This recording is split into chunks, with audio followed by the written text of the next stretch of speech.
So first of all, just want to tell you that God smiled on South Carolina because the sun is out. That is a good sign, but I will tell you that for us, we still have to be cautious. The next 36 to 48 hours are going to be a time that we need to continue to be careful.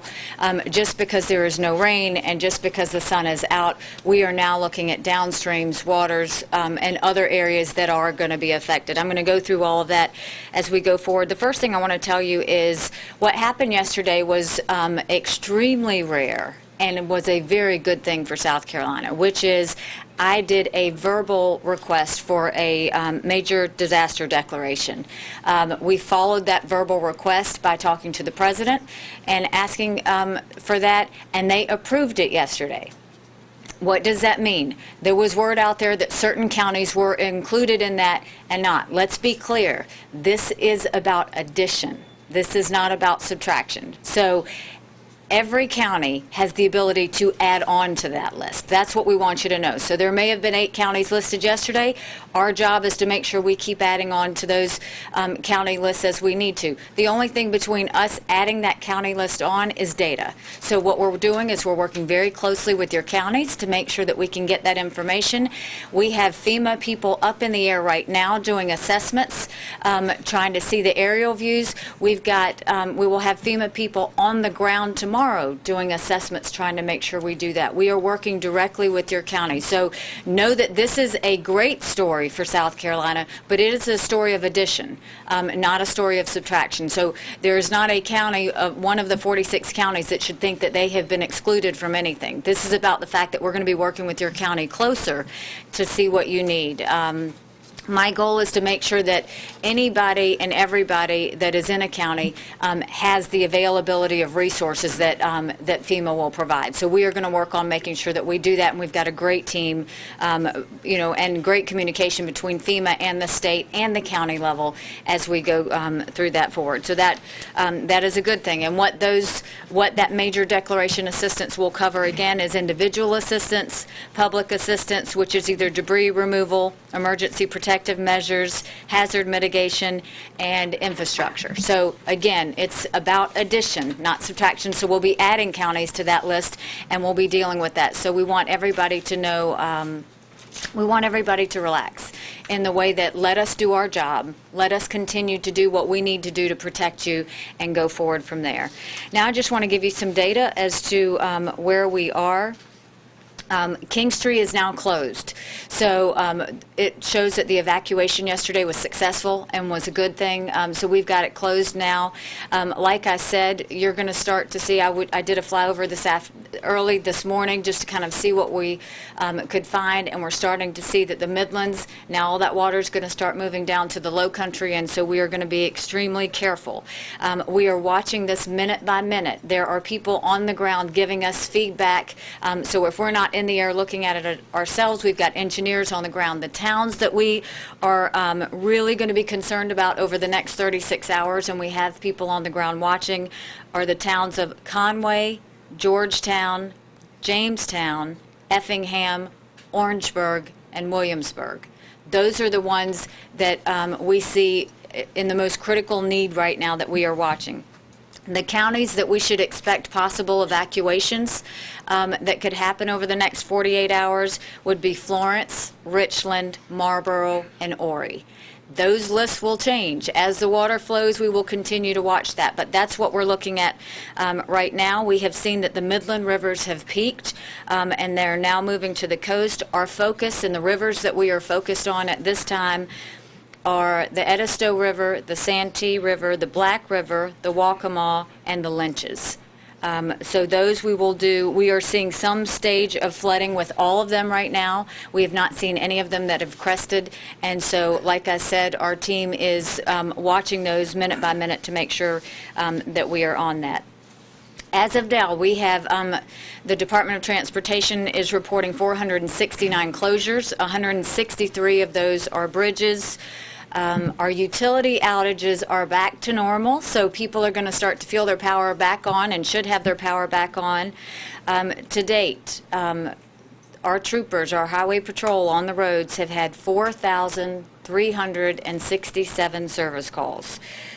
Of that, 1,843 have been traffic collisions. The fatality number has now moved up to 14. I cannot stress enough to the citizens of South Carolina, what we are starting to see is people are starting to move barriers and drive through them, and so other people are driving after them. People are starting to go around barriers.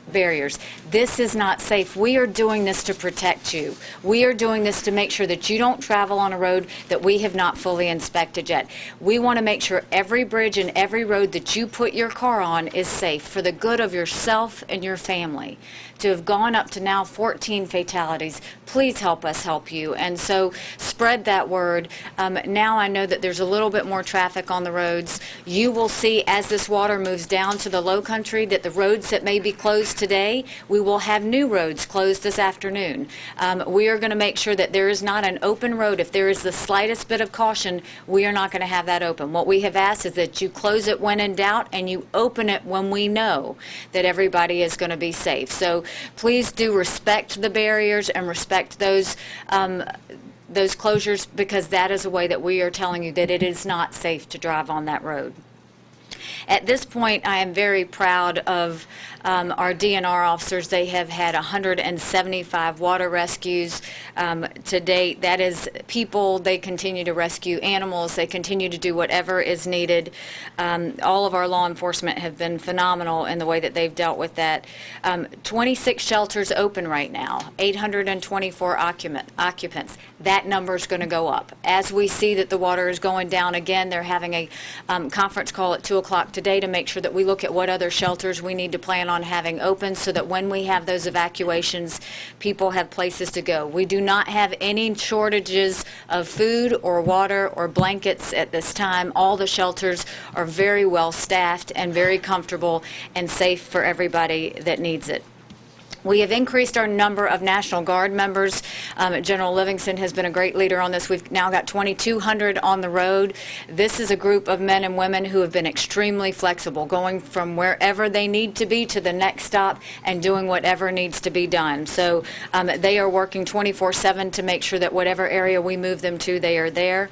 We have now moved the number of DOT crew members. As it is getting a little bit safer for them to get out and assess the area, that number is now, instead of 1,000 DOT maintenance workers, we're now up to 1,400 DOT maintenance workers on the road. Their jobs are, in addition to that, 200 engineers, all checking safety, structure, stability of roads and bridges to make sure they're right. Our crew members are trying to do whatever temporary repairs they need to do to get those roads open again, or what permanent repairs we're going to have to look at to see how long those closures are going to be.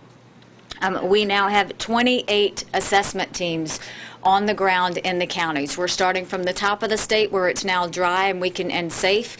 They are going through, they're assessing every one of our 46 counties for damage. They are working with every one of the county emergency divisions and DOT local offices on the ground to do the assessment. So those have started. We have the ability to have up to 50 teams, but as it gets safer for those assessment teams to go in, you will see the number of assessment teams continue to increase.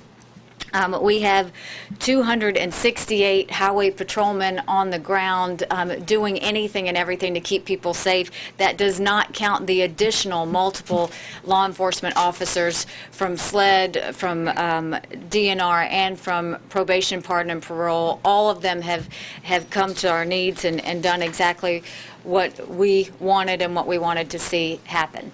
So, where are we? South Carolina has once again proven that we are strong and we are resilient. We are still in prayer mode. We are still in the fact that the next 36 to 48 hours is going to be volatile. So what we'll tell you is don't let the sunshine fool you, but we are prepared. This team behind me has worked nonstop to make sure that we are doing everything ahead. We have pre-positioned already in the low country everything that we need to have for when that water flows. We are doing analysis constantly throughout the day to make sure that is there. What should the people of South Carolina do? Well, we are hearing from multiples that they want to do something. And so with that, South Carolinians have continued to step up in the way that they always do. They are looking to help their neighbors. You will see shelters in different areas. If there are any donations that need to be given, I will tell you that one organization that has been absolutely phenomenal has been the Red Cross. They continue to be anywhere and everywhere. I know there's businesses. I know there's individuals who have asked where to donate. The Red Cross is a great one to donate, but there are others as well. If you go to the EMD website, it actually says volunteer and donate. So if you want to volunteer your time, if you want to donate goods, there's probably a dozen groups that are working directly with us that would be helpful in assisting, and so we welcome that and we appreciate that. And I can tell you that from out of state, the number of governors that I have talked to, the assistance that has come from Governor McCrory in North Carolina, Governor Haslam from Tennessee, Governor Rick Scott from Florida, we've heard from Governor Christie and former Governor Barber, all of these people wanting to help and give any advice or assistance. They're giving any crews. We really have been very blessed in the way that everybody is asking to help, and we're taking it. We are not at the point where we are going to say no. If anything, we're at the point that we are staying in precautionary mode. I will tell you that this morning I went up and started to see the damages after the water has come down. The water has come down a good 10 or 20 feet from the time that we were in the air, and what I saw was disturbing. And it is hard to look at the loss that we are going to have. But everything will be okay. What we want to remember is there is a process. We are going to make sure we take every single person in every single county through that process. Our goal is to make sure that the resources are available. Our goal is to make sure that the safety is there. And our goal is to make sure that we recover and we come out of this stronger than we started. I have no doubt that South Carolina is stronger today than we were yesterday. I have no doubt that South Carolina will be stronger next week than we are this week. But what I want everyone to remember is this is a time of faith, this is a time of strength, and this is a time of taking care of each other and neighbors taking care of neighbors. And if we do that, we will come out of this better than we have before. I can't say enough thank yous to my team South Carolina behind me who have stood strong and gone without sleep to make sure that everybody is safe. But I will tell you that we're not going to stop until this entire situation is taken care of. And so with that, I will open it up for any questions that you have for me or anyone behind me as we go forward. Governor, can you give us an assessment, in your best judgment, clearly it's a moving target, what the cost of this reparation is going to be? So I understand the interest and the urgency to know what the cost and what the number actually is. This is what I will tell you. We're not going to stop until we get everything we need to get back up and running and fixed again. That could be X amount of dollars. That's not my concern right now. My concern is that we're following the processes we need to with FEMA. My concern is that we've got good communications with the counties. My concern is that we've got the best people on the ground to do assessments. My concern is that we have asked for FEMA's legal team to come in to make sure that we are looking at every T crossed and every I dotted for all of those contracts that need to be done. And my appreciation is that the feds and FEMA have been extremely helpful in us moving forward. And so that's what I want people to know. This could be any amount of dollars. Let's get off of the dollars and let's focus on the recovery, because that's what all of this team is focused on. There's some concern about the dams in the state. There was a report this morning one had failed. Can you give us your assessment also of what you think of the what can be done to make sure these don't fail, or how they can be helped? So multiple dams have failed, but what I will tell you is we went through a map this morning and we continue to go. We know exactly where we need to be looking at. We know exactly the critical areas that they are, and we also know what needs to be done. The National Guard is ready and on standby, as well as DOT, to kind of go and do that. DHEC has been great at assessing that. I'm going to ask Director Heigl if she wants to add anything to that in terms of giving you more information about the dams. So at this point, we have had 10 dam failures across the state. We've had 3 in Lexington County, we've had 5 in Richland County, 1 in Lee County, and 1 in Aiken County. We have a number of additional dams that we continue to monitor for structural integrity. We do have engineers on the ground. Obviously, those dam operators are being very vigilant about those particular structures, and we are calling in assistance through local EMD, through the National Guard for sandbagging and additional mitigation measures where needed. And what I'll tell you is, again, we went through, there was a certain dam that we were concerned about this morning. It is all hands on deck. I mean, it really is. Everybody is doing whatever it takes, whether it's DOT offering a crane, whether it's General Livingston saying, where do I need to move these people, whether it's DHEC having those people on the ground. I mean, we're putting eyes on these dams. We're not just looking and saying what could happen. We have people on the ground assessing it literally as we go. We know which numbers we're watching and which ones we're watching. We've got vulnerable ones that we'll be watching today through the next 36 hours. But what we can tell you is if you look at what happened, whether it was yesterday in Richland, whether it was what happened in Kingstree, the reason we're doing evacuations as they are is because we want to provide safety. So when you hear that we are doing an evacuation, it's because we think that something could happen. And we just ask that people continue to listen to that and continue to do what they've done, which is to act and take it seriously. Governor Haley, I know some of our viewers have been concerned about the lake in Jenkinsville in particular because of the nuclear plants up there. Do you guys have any updates on that? Yes. Do you want to, who wants to talk about the lake in Jenkinsville? It's fine. It's fine? Okay. Yes. What about I-95? Any Yes. kind of national transport, is that open yet, or when do you And- estimate it might? And we discussed that this morning. I'm going to let Secretary Hall go ahead and fill you in on 95. Thank you, Governor. Yes, the interstate commerce is definitely very important for us, as well as just mobility and getting South Carolinians back to work. We're out on the ground assessing I-95 currently. We have our top engineers out there inspecting the bridges. We're going to look to see if we can do partial opening of I-95 in order to restore better mobility in the area. There are 5 to 8 bridges along I-95, so even though the pavements may be dry, we definitely need to assess those 5 to 8 bridges and make sure that they're safe. Again, safety is our top priority. So if there's any doubt, we're going to keep those areas of concern closed, but we're very keen on getting mobility restored in the state. But that detour route is, you're looking at 168 miles of the detour, which it would normally be 70. Yes, it's 74 miles of interstate that are closed currently. And so people who are traveling need to plan for that much time going forward. I think General Livingston's also going to add some information on Beaver Creek. Yes, ma'am. Wanted to mention the 2 dams or 2 areas we're working in Columbia for the people of Columbia. The Beaver Dam that's up above Forest Lake, we're doing reinforcing operations there as we speak, and also we're looking at repair operations on the Columbia Canal in order to reinforce the water restoration in Columbia. Thank you, General. So Governor Haley, really quickly, I know there's a FEMA representative here as well, which, you can answer first and then maybe if he has stuff Of course. to add. But for residents who are sitting at home, whether, they had flood damage, they lost a car, whatnot, what does FEMA being here mean to them specifically? I know you mentioned a couple things like debris removal, but like going in deep, if I'm sitting at home and I'm watching this at home, what does it mean to residents? What help will they receive? Okay, so the focus that we have right now as a state, then I'm going to turn it over to FEMA. The focus for us is that we are going into every county and we're assessing the damage. And we are seeing various levels of damage, but we're seeing a lot of damage.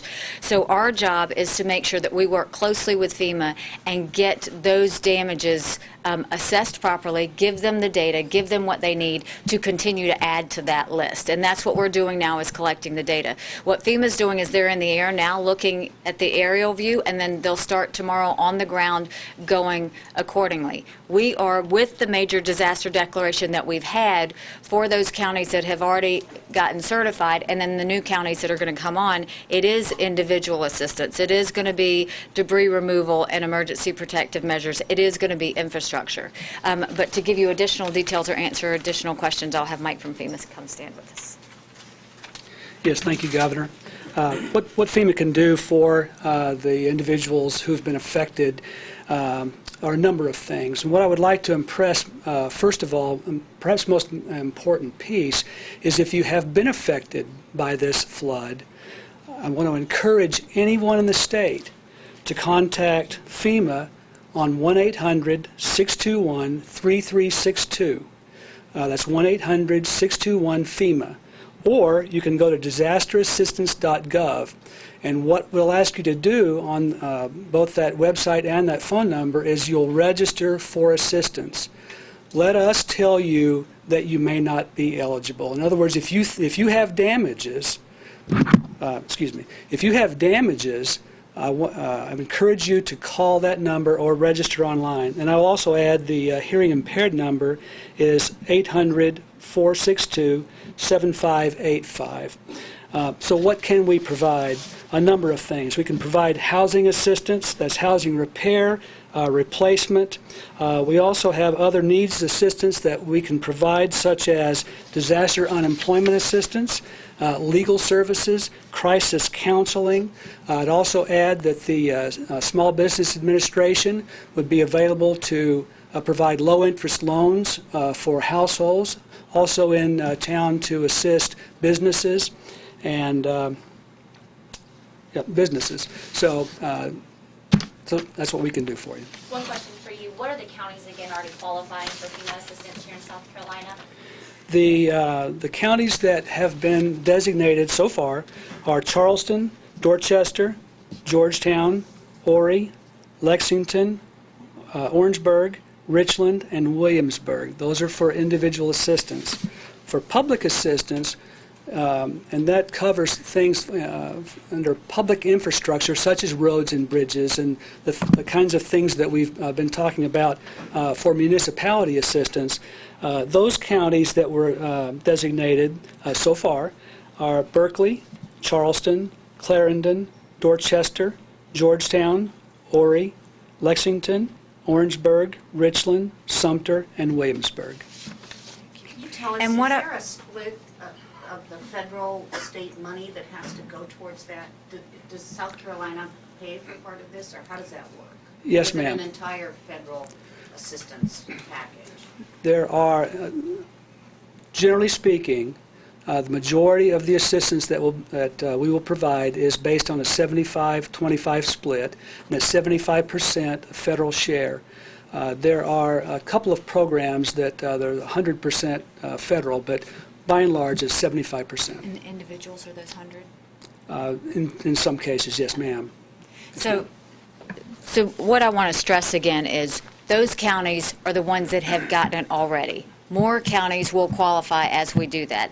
But what we've seen is it is a 75-25 split for some. It is 100% for others. So some individuals will qualify for 100. Some will.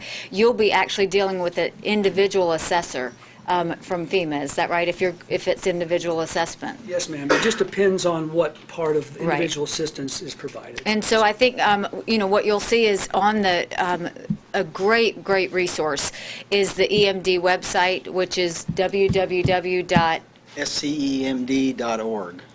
scemd.org. If you go to that, you will literally have a wealth of information, including the 800 number that Mike just gave you in terms of how to contact FEMA, as well as going ahead and getting registered. So if you do have any sort of damage to your home or to your property or to anything, go ahead and call that 800 number, but you will also see a lot of other EMD information for your county as well as for the state. Is the state planning on offering any additional assistance included with FEMA or after FEMA? It's just everything right now is just too early. We don't even know what we're dealing with yet, so our goal right now is just assessment.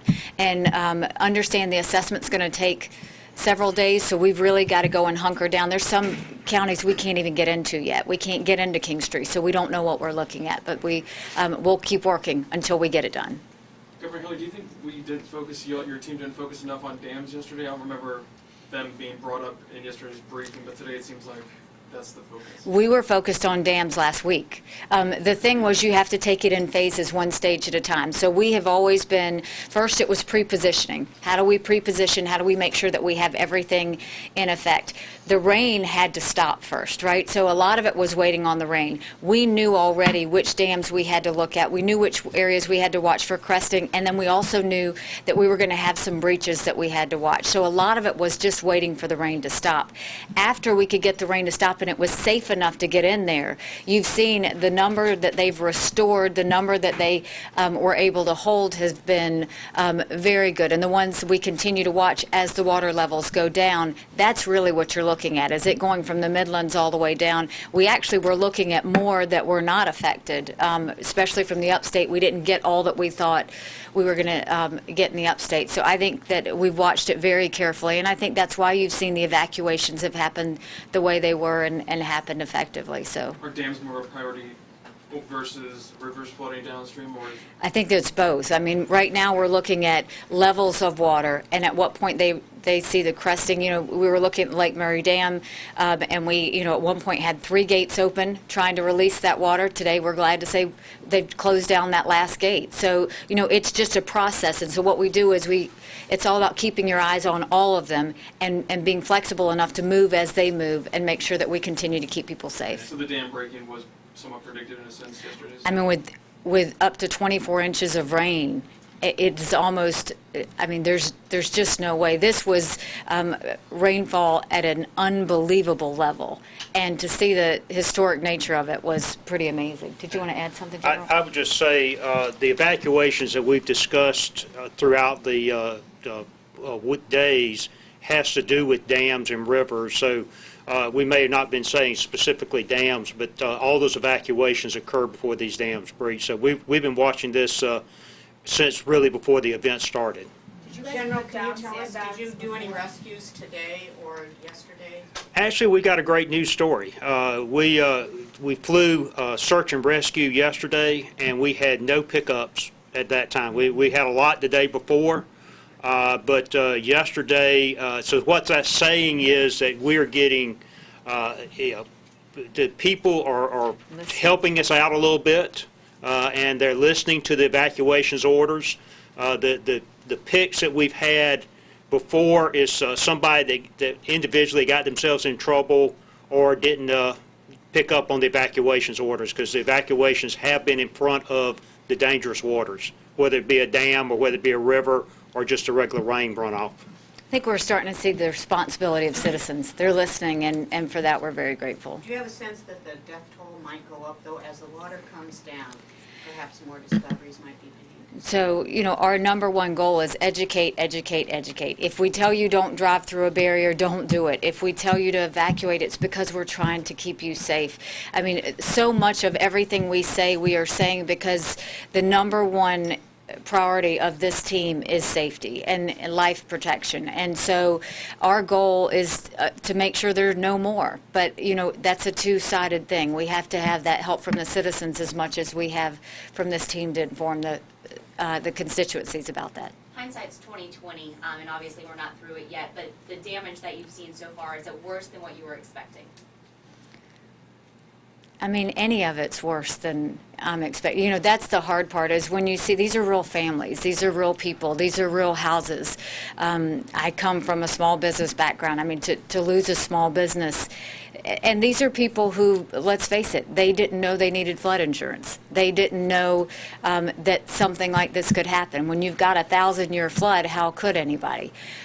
What I will tell you is this: we won't stop until we make sure that we have given every ounce of information that we can. The fact that we got that verbal major declaration yesterday was a godsend. And it was something that we asked quickly. FEMA responded and the feds responded quickly. Now we've got the assessment teams out there. Everything is moving as it should. And I hope that gives people strength to know that we've got you. This is going to hurt a little bit. We've got you. But if you keep doing what we need you to do, we can keep working together to get us through this, and we will get through this. The damage is going to be heartbreaking for a lot of people, but it's not something that we can't go and rebuild and refix and redo, and that's the part that we have to focus on. Have there been any estimates as to how long it will take to repair the roads that have been completely washed away? So DOT has not had the opportunity to really see all those roads yet. I think the good thing is we've had assessment teams on the ground since 2 days ago. Yes, ma'am. And so we're going to continue to assess those as we need to. And, you know, again, if we just need people to let everybody do our jobs. Let us go in there and assess the way we need to, and we will respond with every ounce of information we have. But South Carolina is strong. We are going to continue to push through this. We're going to continue to try and educate and communicate all the information you need. The second we get it, we will make sure that you have it. But we want everybody to keep safe. So one last question. Governor Haley, Yes. were sandbags put in place at those 10 dams that already breached as of now? The ones that already breached? Right, were there sandbags that were put in place at those dams? On the ones that had breached, we had sandbags in place, but it was not enough to stop the dam breach. We made some initial efforts, but some of them were just too far gone in the initial washover. But the ones that we can reinforce, we have reinforced, or we're continuing to reinforce, and those are the ones that are holding right now. Okay, and I did want to ask, what is the protocol in terms of reporting whether a dam has breached or not? I know yesterday and early this morning there were different conflicting reports whether a dam had breached or it hadn't. I know in Richland County that Windsor Lake Dam, Richland County said that that dam had breached and people needed to evacuate, and then there was another release that they sent out that said that it hadn't breached at all. So what's that protocol? DHEC is actually the people who certify the dams. They get eyes on. Some of these dam breaches, it was kind of rumored because we were doing control releases. They were opening gates and allowing the water to run around, or actually cutting diversions. So DHEC is the one that would do that. Yeah, if I can just add on, that the rumors are a bit of a problem, and so we do need folks to turn to the agencies, DHEC and EMD, and the EMD website for that information, because we want people to understand where there are evacuation zones and who is impacted. We don't want panic. We want people to understand what that information is. So please refer to EMD and DHEC. You know, some people don't even have electricity. I mean, some people, how are they going to find those things out when they're in that evacuation zone? They're doing reverse 911s. They're knocking on doors. I mean, they're out there making sure that people know what's going to happen, sirens and other things. What I was going to say is we are out, all partners at the county, city, DHEC, National Guard, law enforcement. They're knocking on individual doors and telling people when to evacuate. And that doesn't mean the dam is broken. That means that there is a threat. We're getting in front And the of it. dam Right. may or may not break. But just because we evacuate you is because we want to get 24 hours ahead of it so you have time to leave, and we're not having to pick you off with a helicopter or something like that. Well, our team has worked hard to make sure we're in front of all of this, so we actually plan 48 hours ahead and have through this entire process. We're going to continue to do that. We want to thank the media for continuing to get the good news out in terms of information and phone numbers and what people need to do, and we will continue to keep you informed as we go forward. Thank you, and we've all got to get back to work. Thanks.